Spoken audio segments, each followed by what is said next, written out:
Hello and welcome to the Film Ireland podcast. In this episode, Natasha Waugh chats with director Imogen Murphy about her work on Dead Still. A series of murders spark an investigation of Dublin's criminal underbelly in this 6-episode period drama set in 1880s Ireland. So, Imogen Murphy, thank you so much for chatting to us in Film Ireland. And thank you so much. I got the first 2 episodes of Dead Still and I thoroughly enjoyed them. It is such a great concept and it is so unique. And I suppose I just want to start off with asking you when John Morton came to you and how did he pitch this and what was it that grabbed you? Good to talk to you. And I'm delighted you liked the show so far, the bits I think that you've seen of it. So the thing originated actually, seems like a long while ago now. In fact, it's about 6 years ago, I reckon. I think 2014. I was going to be working with a couple of things with John Morton. And we wanted to, at the time, to put something in for this RTE Storyland scheme. So we just were getting some ideas together, and the thing was John was going to write, I would direct, and Claire Gormley, a fantastic producer, was going to produce. So John pitched me, I think maybe about almost a dozen ideas, which are all just incredibly diverse. And I just tried this one, which was really short. The bones of it was, it's a postmortem photographer in 1880s Dublin getting into scrapes. So I was like, yeah, let's go with this one. So off we went and made a little promo to just put in for RTE Storyland, really nothing more at the time. And as it turns out, it wasn't successful for that. It probably was a bit ambitious to do a period drama for that kind of scheme. But then meanwhile, it came to the attention of Deadpan Pictures in Dublin. And they wanted to kind of see if they could bring it somewhere else. So myself and John just weren't quite sure, would this be, was it even a movie length? Was it a half-hour show, a 1-hour series? But we quickly came to the conclusion, and based on a bit of feedback from some other broadcasters and people out there, that this will work really well as a 1-hour series, potentially 6 to 8 episodes. That within that time, that would allow us to just really explore the world, really know the characters, and flesh it out, in a much fuller way than we could do, for example, if we were doing this in a half-hour slot.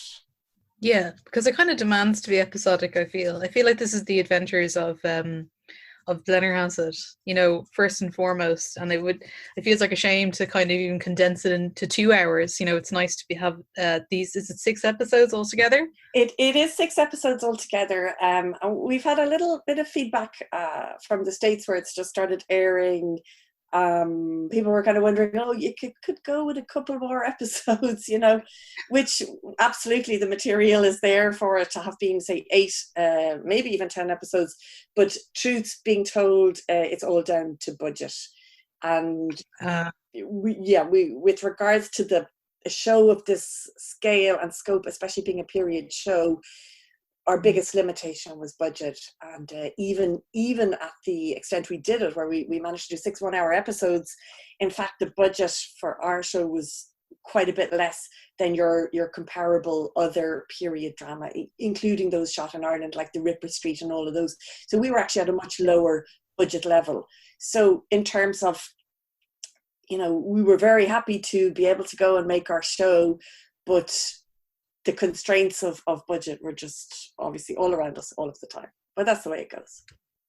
It is. I feel like it's a common conversation I have a lot in Ireland and the art industry, and when it comes to, I suppose, homegrown television here, is that the budgets are small. I mean, do you think that's where we should be, investing more? Is, should we be looking more towards TV because it's so in demand, but it's also such a great time for it?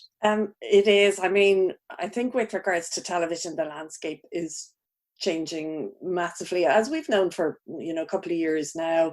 But I think with regards to Ireland, it's really changing because we're only perhaps in the last year or so starting to see the rise of really proper international co-production. So that enables Irish productions to be made on at least some kind of decent budget. And in fact, that's what happened with us. I mean, the majority of the funding for this show was from overseas, Canadian, American, and German, in the shape of ZDF financing. So I mean, that's kind of wonderful, because it enables us to kind of play a little bit in the same ballpark as the international shows. There's still, of course, some restrictions. It's maybe not up there with the enormous budgets, but it's starting to happen. And what I really hope to see is international audiences kind of, seeing this new Irish television and wanting a bit more of it. And in a really, really overcrowded TV environment, it's something a little bit different. And we've even got that feedback so far for Dead Still, that they really like the Irish nature of the world, while sometimes not being able to understand every accent. Sure. But they respond to it. They respond to the Irishness of the show, and I'm kind of quite proud of that, happy with that. Yeah. It's one thing that struck me is that, the characters move around regions a lot insofar as their accents and things like that. So it's not just all Dublin focused, which can, people do talk about, wanting to see more of the Midlands or the West and things like that. And I feel like there's a bit of every character in the show, which is really nice. Yeah, we that was certainly deliberate from the writing point of view. I think back when we were outlining the pilot, where obviously we would meet all the central characters, we were really determined that at least one of these characters would not be from the kind of Dublin milieu. So we have a character of a detective who, we kind of said he can be from anywhere. We were thinking maybe Munster. As it turns out, he comes from Cork, which is where I'm from originally. So it's nice to give a nod to that. But yeah, it was just really important, because just like today in Dublin, you're meeting people from all parts of Ireland. Now, in a strange coincidence, as it happened, our three leads all actually originate from Northern Ireland, which was a completely unplanned thing. And it shows to the amount of talent up in the north in terms of acting. They've really fantastic actors there, but it did make things a little we had to be a little careful in terms of their accents at the beginning of the show. So when we were getting into our kind of rehearsal period and having to try to get this quite well to do for two of the characters, and more inner city for the other character, the three actors in rehearsal were liable to slip into the lovely northern tones. So once we got that ironed out, we were away. But yeah, it's lovely. Most parts of Ireland are represented, and I think it was the plan, and we were lucky it worked out that way. Yeah, it's very cool. It's very it's a nice kind of rich part of it, I think, that was not lost on me, and it was just really nice actually viewing it, or at least kind of experiencing that way. So I suppose this has such a rich history. I feel like there's so much in the show, not just because the subject matter, but I'm just wondering, did you do, was there any research you did to kind of prepare for directing this? Yeah, for sure. I mean, in terms of the period of the show, there is a good amount of available research out there. A lot of documentation and evidence from the times, was destroyed because of obviously historical events. So sometimes we had to rely on, it would actually be documentation from towns in the UK or other parts of Ireland that we could kind of combine. I, as a director, stepping aside from my kind of story writing duties with John, once I came to directing it and got very busy with directing and had to just kind of pass ideas on with regards to the script, my strong kind of instinct was to try to keep the environments as real as possible. So, I found this book on Victorian toilet habits, which I was kind of trying to foist onto the script. not for even comic reasons, but just to try to have the environment come alive in some way. I mean, you want to kind of feel it and smell it. A lot of locations at that time weren't too nice to live in. People didn't, they didn't live lives like we did today. And I really wanted to somehow get that across. I am not sure with the restrictions of filming and budget and all of that, if we did, but maybe if it was to move on further. But I think the point with all this is when you got to have these aims. You go into directing a show like this, and you really need to aim high, and that not everything. I mean, you've got 100 things on your list that you really want to achieve, and good if you get as a filmmaker, if you get 70% of them, you're doing amazingly. But you have to have all of those, because otherwise it won't really lift up above the other material out there. Sure. Well, I have to say, I found, you're talking about, budgets and stuff like that. I found the production value, I thought it was really high, and I thought it was really, there was not a moment where I was watching it that I felt out of their universe. And I kind of so badly wanted to have a snoop around Blennerhasset's office and things like that. And I'm just wondering as well, I want to ask you about locations in a minute, but I was actually very curious.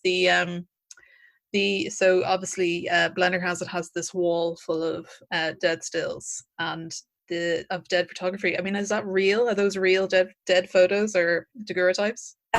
So there are loads of examples of it. I mean, this was a real practice, memento mori photography. So there are tons of them out there. But we, of course, got into the area of looking at it from a legal point of view and saying, well, these people are long dead, but maybe they have relatives. So, we can't really whole scale use their images. It would kind of be wrong. Yeah. It feels a bit taken advantage, even though they're dead a while now. So what we did is our fantastic art department on the show did a kind of a mock-up, so a mix of two things. We found some images where we could, I guess, alter the faces or something like that. So digitally go in and alter the face, just so if it was somebody's great-grandparent, they wouldn't really be recognizable. So we did part of that. And then the other part we did was we actually set up, proper photo shoots with actors, extras, etc., in costume. Did the pale makeup on them, got them to sit very still. So a mix of those. So some of the people on his wall are not actually dead. They're walking around Dublin. You might bump into them someday. I have to say, if I was directing an episode, or if I was much like yourself, kind of there at the very beginning, I would have insisted that I would be one of those pictures. That would be me. That's how I got in. Like a Hitchcock style thing. I would tend more to avoid that, but when it was actually quite a nice part of the pre-production of the show, when we got all these guys in to the production offices, because I was running around and the way you are in prep, just 1,000 things to do. And it all seemed very far away, the shoot, and actors hadn't come in yet. But we had to get this shoot of the so-called dead people done in advance. So suddenly coming in and seeing, a queue of people in the corridor in the full 1880s gear, in amazing costumes, thanks to Kathy Strachan, our costume designer. So that was really, I just got a boost. So I didn't need to be one of those. I just needed to see them. So I kind of wandered by them all, staring at them from every angle. And it was really fun part of the experience for me, that I kind of knew it would be from when we had done this little promo 5 years before shooting, and that was the period aspect of it. I hadn't particularly, the fact that it was set at a period was not what drew me to the show, really. It was more the characters and and their adventures. But having experienced the fun of working with proper costume and art departments and being able to really explore the world through that visual side of it was something I just ended up loving. And I didn't, as you said, you like to wander around in these worlds, and I didn't have enough time in prep. All I wanted to do was spend hours poring over the little props and little details of costume, but I could just have time to go check them, go, yeah, great, keep going, and move on. Yeah, it was a lot of fun in that respect. Oh, it's brilliant. I mean, I've gotten so fascinated recently with Annie Atkins' work. Yeah, I've And heard of like her, that and yeah, kind she of, does lovely stuff. Yeah, I mean, that's yeah, kind of what I was thinking of when I was, which is always such a fun, it seems to me like such a fun part of, such a fun aspect of making, period pieces. And I suppose kind of, I mean, look, we've touched on, we've kind of answered this question already, but just as I have it down, and I'm so curious because I suppose period dramas to me feel like they might be something I touch on as a director, and especially in Dublin and in Ireland when there's so many around. But what is important to you, I suppose, as a director going in, when you know you're going into period drama? I mean, what's important to you when you're kind of crafting authenticity? it can be a tricky one in terms of dealing with a period. And we're certainly starting to see a few shows now where they play completely fast and loose with period and have a load of fun with anachronistic elements, or be they in speech or visual design. But I really wanted to treat it like, it's a story as if it's set now. I didn't want to mess with the period. I wanted to make sure absolutely everything was authentic.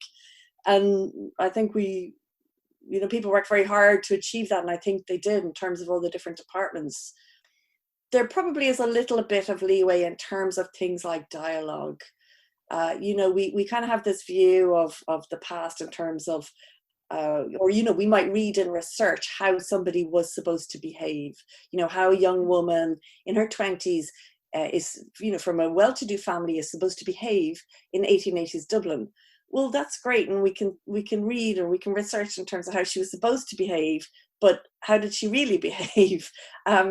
And you've got to see. I really like seeing under the surface of what people are supposed to do and act and feel, and then of course what they really do and act and feel. So we did perhaps take a few liberties with things like that in terms of characters who, in a sense, want to break out of those restrictions or mores of society at that time. So I suppose the key was to allow that to happen, but just have the comfort of the viewer feeling, yeah, this is this period and I'm kind of visiting it for this hour of watching. Yeah. And I have to say, I actually really liked the anachronistic stuff, especially when it came to Blennerhasset's niece, who I actually can't remember her name. Yeah, what's the Nancy. character? Nancy. I really liked because her character Nancy, and her behavioral stuff. Sure, it may not have been exactly the way women might behave, but honestly, I loved that her character was a little bit rebellious and a little bit subversive. I mean, that's something that I really enjoy seeing. If we had gotten Nancy's character as being kind of really by the book, it may not have been so. We may not have latched onto her as much, and I really enjoyed her role in it. Yeah, looking forward to seeing more. for sure. We got that with Nancy, and it was really important to us as well because by the way, as we developed the project, the character of Nancy really increased in terms of her influence on the story. Originally, the two male characters were perhaps central to the story, and she was kind of an adjunct. But then, we, especially from my point of view as a female director, I wanted a really strong female character in there. When it comes to her kind of persona, as she's perceived on screen, then I think certainly a lot of it was in the script, of course, but just like with casting, all of the other actors, you come to realize that the character is really created only when the actor embodies them. And of all the people, tons of fantastic actresses who potentially, let's say, could have played Nancy, with Eileen, our actor who did play her, she brought her own personality and her own decisions, I suppose, in terms of dealing with that character. And in our process of kind of rehearsing and working out who this kind of quite spunky 20-year-old, quite naughty girl of the 1880s was supposed to be, a lot of it is coming from the actor. You can't try and drag something from the actor that isn't there, and you've got to see what is it that's strong, in him, and then you got to kind of try to mold that and make it fit with what's in the script. So that's just the way it goes. I do believe that with different casting, you have a really, really different show. And that's what makes it so exciting. It can be a little unpredictable when you're first kind of few hours of rehearsal can be nerve-wracking because you're trying to get this, make this character 3D between you. But yeah, it's a lot. It's a big part of the fun of it. And for me, the most challenging but the most rewarding thing, I think, is like bringing these characters to life. Yeah, no, I'd have to agree. From my own point of view, it's probably my favorite part of prep is rehearsing the cast and allowing them to kind of transform what's on the page. Like they kind of transform themselves, like they give unto themselves so much. Do you know what I mean? Yeah, it's absolutely. I think when it comes to actors, I have to take my hat off because they're coming into this room, this set, whatever it is. We might have sometimes had quite little rehearsal prior. We just have bits of rehearsal each day. And they are really putting themselves in your hands. They have no idea how the thing is going to come out. And they just give that 100%. And sometimes they've just got to walk away and they no idea. They have no further control once they leave that set. And it's a really generous act of giving. It's very cool, I think. Yeah, no, there is. I like that word, generous. It is like that. And actually, there was another actor or another director I shadowed very briefly. And actually, I did shadow you. I was very glad to get in there. Actually, it's really lovely to be able to interview you for this, having shadowed you before. They were doing rehearsal for something, and they got like the actor. Now this was like a week before the shoot, and she actually said, "God, you're generous." Like just for the rehearsal itself, he just gave so much. No, it's absolutely, and you're right in terms of generosity. And one thing I noticed was we had some actors coming in to Dead Still who were in for a few days. Now their role probably went over maybe 2 or 3 episodes or something like that. So they weren't with us at the beginning. They weren't in the kind of rehearsal period at the beginning. They kind of have to walk on set. And sometimes these were international actors, so they were coming from, America or the UK. There was no time for rehearsal. So you've just got to go and meet them and try and have breakfast with them and very, very quickly try to create some trust and try to give them a strong something to latch onto for their character. So that was my effort, what I was trying to do. But I was amazed by some of them who came in and they really didn't expect this at all. I could see that, and these are people who work quite a lot, very busy, well-regarded actors, and I could see that their norm, in a sense, was to go on a set and kind of, be told where to stand, maybe a couple of words from the director, and that was it. And I think that's unfortunate because, we had a little more time than that. With a lot of these actors, they seemed really genuinely surprised and delighted. That I was like, no, I'm going to take you in now for 20 minutes and we're just going to chat as we walk to wherever we need to go.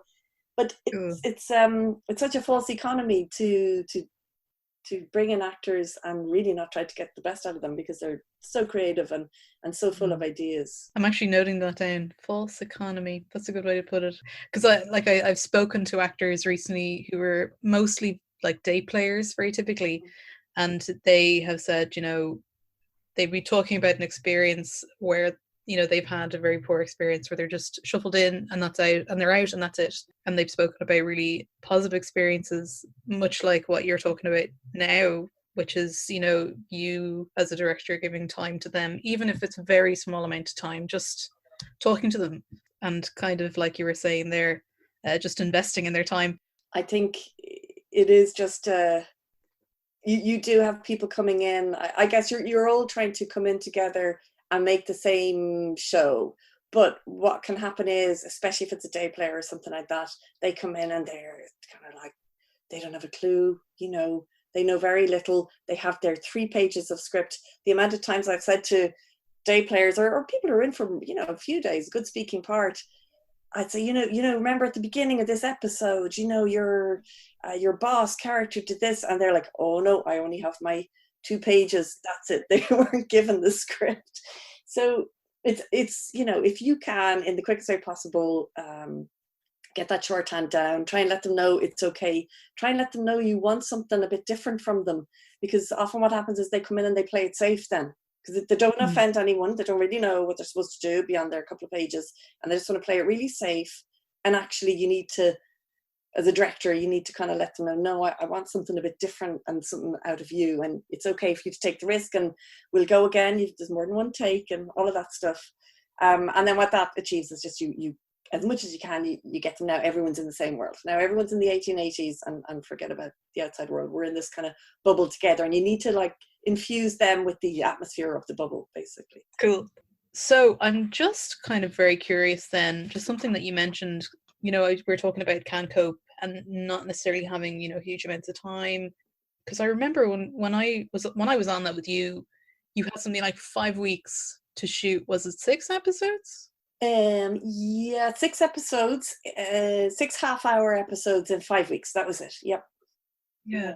And with this, I mean, I'm not really sure how long it took you to do the 6, 45, 50-minute episodes for Dead Still. But as a director, how do you work within those constraints and those limitations? Because that's something that I feel comes up a lot, at least with myself. And then I've, heard other directors talk about this. And it was really interesting to see you work around, like literally see you work around them and with very creative solutions. And I'm just wondering, do you have any tips for people for emergent directors like myself? In terms of how to deal with the always too short time. Yes.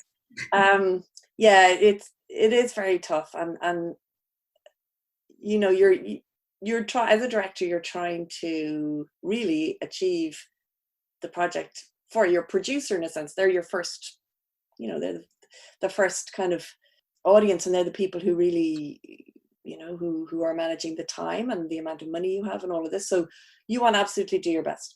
With regards to the amount of actually shooting time, I mean, that's the most expensive time of all, because you've got a crew of, 60, 70 people, and everyone's being paid, and all the locations are being paid, and all of this.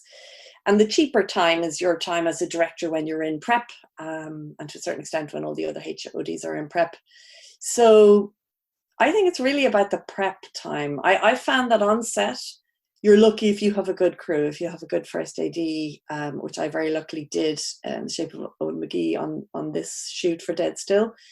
That will kind of save you, but you can't really, as a director, necessarily make things go more quickly on set. Each setup tends to take the same time, and ADs know how much time that's going to take. And they estimate it out accordingly. So the one thing you can do is in prep. And I guess my advice to a director, I mean, if you were to go into, particularly with regard to TV, if you were to go into a television show like this, is really not to get swamped in prep. And though I'm kind of preaching this, I've not always obeyed my own advice here, because there seems like there's so much to do. But I would think that if you really just need to focus and kind of have blinkers a little bit on in prep and focus on the thing that only you can do, You've got departments for everything else there, for camera, for production design. You obviously need to explain to them what world you want to achieve and make sure they get it, and check their approach and see that everyone's going in the same direction. But then you kind of have to do what is only your job, which is to do with, the tone and voice of the show going towards the end results, and that it very much including the actors. If you can get everyone and all of those on the same, sharing the same tone, having the same voice, then you've at least done a good bit of your job. So the way to do that is, I think, really, I mean, you've got to just immerse yourself in scripts and read them, and do your notes till you're blue in the face. That's just so that you literally almost have it off by heart. That's very, very helpful when you're trying to shoot fast. But that also helps you with tone, and at the same time as I'm kind of getting visual references for production design, it's also helping me because that's a quick way for me to visually steep myself in tone. So for myself, I'd rather find like 3 amazing visual references than have a whole gamut of them, which run the risk of being diluted. So it's to try to streamline your work in prep, and in planning, you'll always have to sacrifice something when it comes to shooting. So then you maybe, hopefully, know what to sacrifice. Does it really matter that we don't have this extra location? This is all about the main character's fears. So let's just stick him in an alley somewhere and not worry about being too fancy here. So the more streamlined and clear your focus is on that, I think then that helps you, because when you get to the whole shooting part of it and things get hectic, you've just got to, you're the greyhound on the track. You're just going to keep going. But it's get yourself in good shape beforehand is the key. Sure. If that wasn't too long-winded an answer. No, my God, no, it's perfect. I actually just took a note while you were talking. I was like, yeah, it is. But I was saying to somebody recently, like, sometimes filmmaking and directing is all about plan B. You know what I mean? Like, sometimes it's just about understanding that there's a limitation, that, if this doesn't work, just be, like you were saying, just be prepared to compromise, and what is that? What does it look like in the moment? So you were talking about tone there. You mentioned it very briefly, and that's actually something I really wanted to ask was, so the subject matter of Dead Still is really grim and it's pretty dark, and actually episode 2 was kind of spooky. But it's pretty witty and it's pretty tongue-in-cheek. And I'm just wondering, like, as a director, when you're going into something like that, and like how do you start to craft tone? Does it start with performance? Does it start with collaborating with the writer very carefully? Where does that happen? In terms of setting the tone, yeah, I mean, lucky you if you can collaborate with the writer, as I could with John on Dead Still, and be engaged in writing some of the storylines. That's fantastic, because then the tone isn't going to veer off into areas that you don't feel suit the show or don't suit your, I guess, taste. And then next, I think it comes in really it's 2 areas. It's the visual and it's performance. So for me, my approach with Dead Still, which has a lot of comedic elements in it and was certainly designed to be a drama with strong comedy chops, my approach was not to design for comedy at all. So to absolutely design and shoot the show as a full-blown drama, because out of that, then you allow the performance to dictate comedy. And that is not to say that any of the performers, I think any of the actors in the show, were at any time really felt like they were in a comedy. I certainly directed the actors to never play for comedy, because it's much funnier that way. If they suddenly find themselves in a ridiculous situation and they don't know it and they're protesting against it, then it's much, much funnier than trying to get them to play the out and out comedy.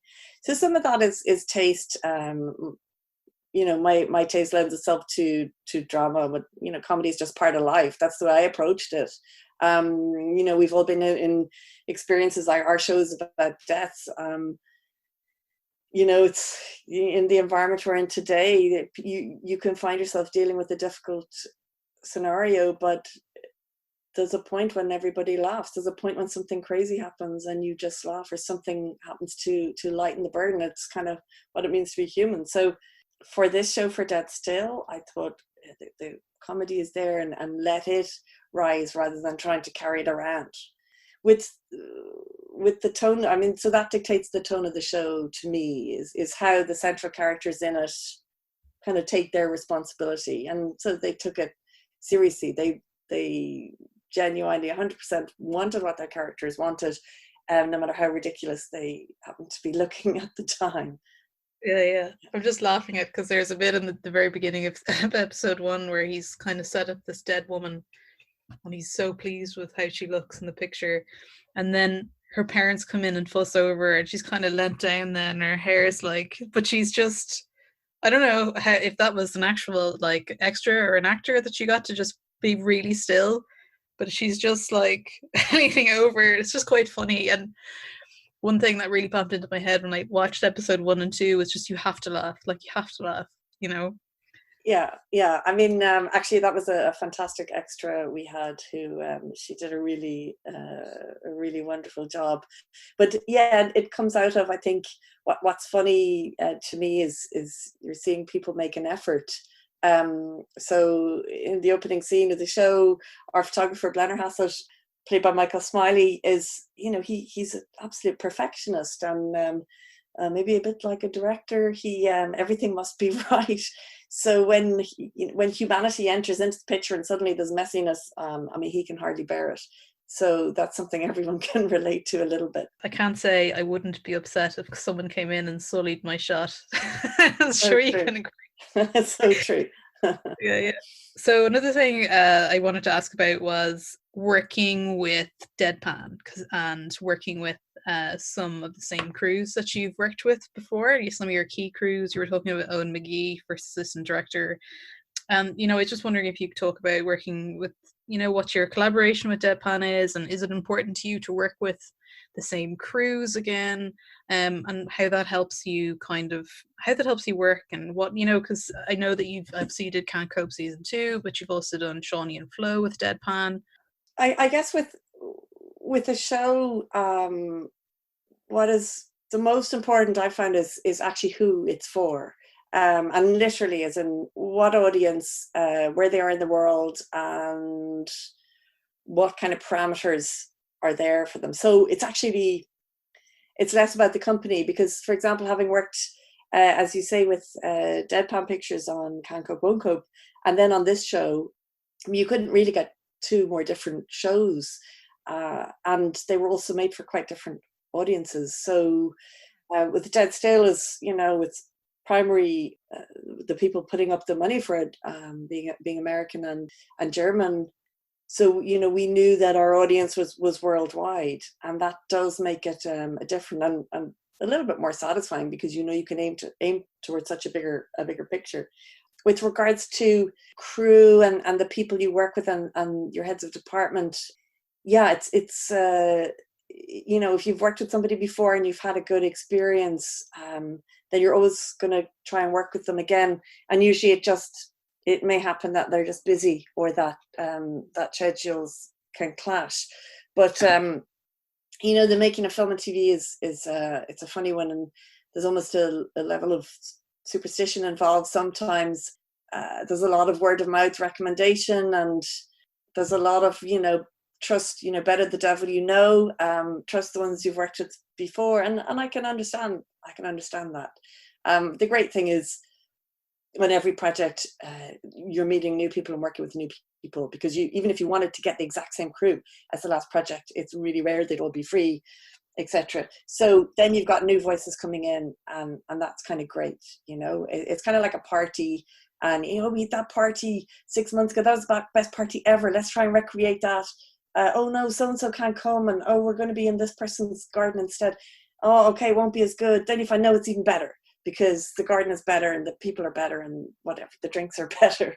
So it's a bit like that, but you will kind of live and die on the crew and how much they pull together. And on Dead Still, we just found that even though the budget was kind of low for period drama in Ireland, the crew, all of the crew, from HODs down to kind of standbys and people like that, were just fantastic, and I think people had a good time on it. That came from, I guess, everybody inputting and feeling good on the set. It came a bit from our lead actor, Michael Smiley, who early on, me chatting with him, he had kind of decided that this was going to be a tough shoot, because it was tough, very long hours, and he had to carry a lot of the whole thing. I mean, the amount of dialogue he had in every scene and episode was kind of crazy. So we just decided, we're going to keep up a good show and a good front for everybody else. And Michael was just fantastic at doing that. And I think he's a really warm and funny guy, and he kept the mood up for everybody.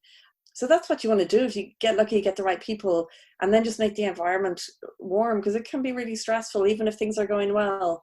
But if you kind of know that, you've got clever, hardworking, creative people, but they also have a sense of humor, and you can kind of, you can be kind, you can be nice, that kind of works for me.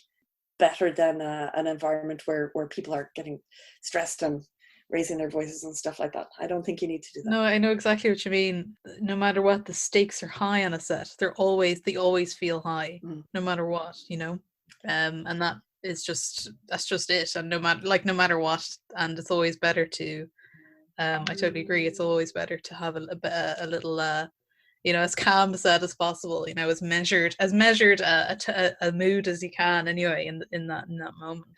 It is for sure, because you see, I think particularly with actors who come to study, even though the regular cast members, they can put so much pressure on themselves. You know, I've seen it where they're absolutely kind of beating themselves up because they're getting a line wrong, or they think they're not hitting a certain tone or mood.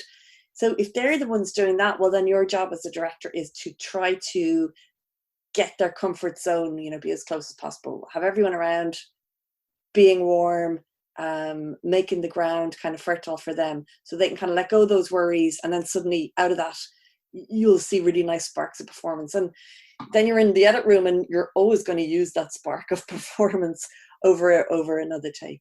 So it's about increasing their comfort level, and it's not just to the talent or pandering to the talent. I mean, they are written, they're putting themselves on the line.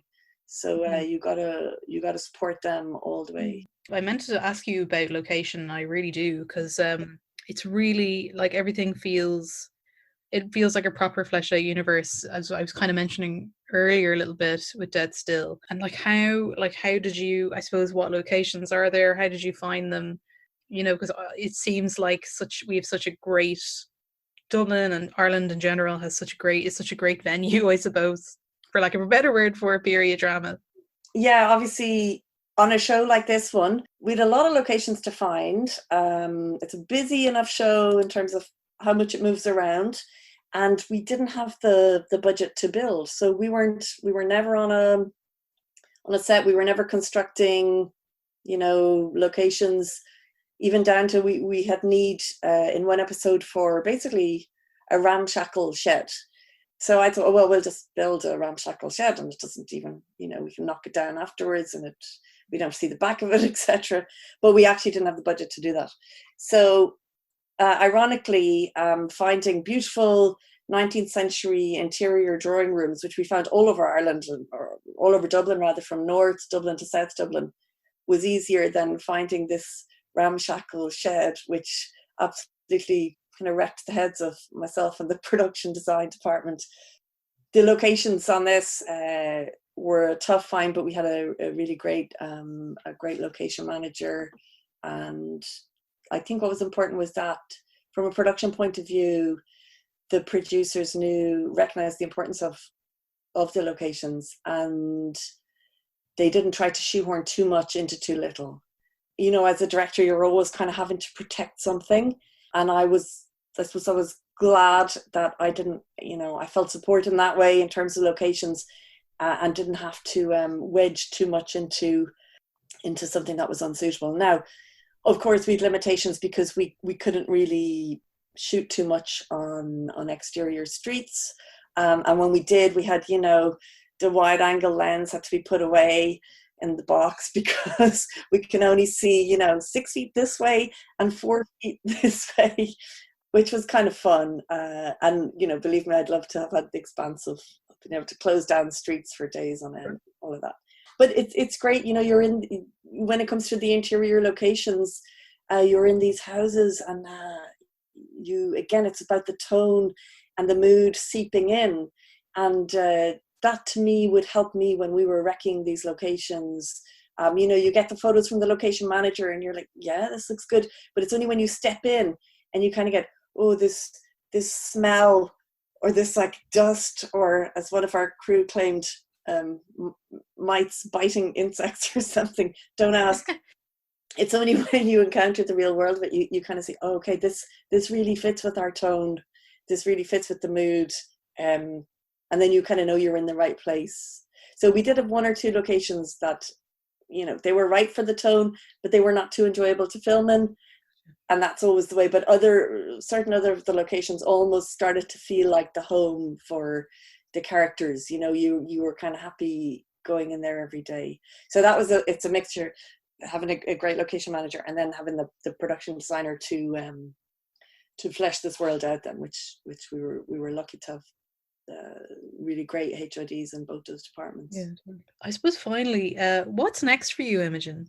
So being in the world we're in, the world of pandemics and all, I think everyone is down tools. I was due to start on a project, it would have been April, and things are unfortunately up in the air. So the last I've heard with regards to things, people are starting to talk about future projects now, but I have not spoken to anyone about anything I might be involved in that's prior to September of this year. In a sense, I almost feel that projects which have, are prior to prep and they're very aware of the world we're in now may have a better chance because they can design the shooting and all of the surrounds of the prep and shoot according to what we're in. So no, I'm spending my time developing and writing that old script I always said I'd write. I'm actually writing a little bit every day, so it's kind of satisfying. It's kind of fun. Yeah, cool. I'm so glad. I've so enjoyed talking to you, Imogen. You're so insightful, and I've taken notes for myself during this conversation. I actually look forward to listening back, to be honest. But thank you so much, and all the very best with Dead Still. I wish you all the best. I'm looking forward to coming over here. I know it's on Acorn only at the moment, I think, but soon to be on RT, hopefully. That's right. Yeah, it's on a couple of channels over in the US and Canada at the moment, and end of June it's going to come to the UK, Australia and New Zealand, and here as soon as we can. Yeah, a few people are looking forward to seeing it. Cool. All right, thank you so much, and I hope you have a very good day, and mind yourself in these unprecedented times. I hope you get that script done and stay safe and stay sane. Thanks so much, Natasha. It was great talking to you. We must do it again soon. See you soon. Cheers. Bye. Thank you. Bye.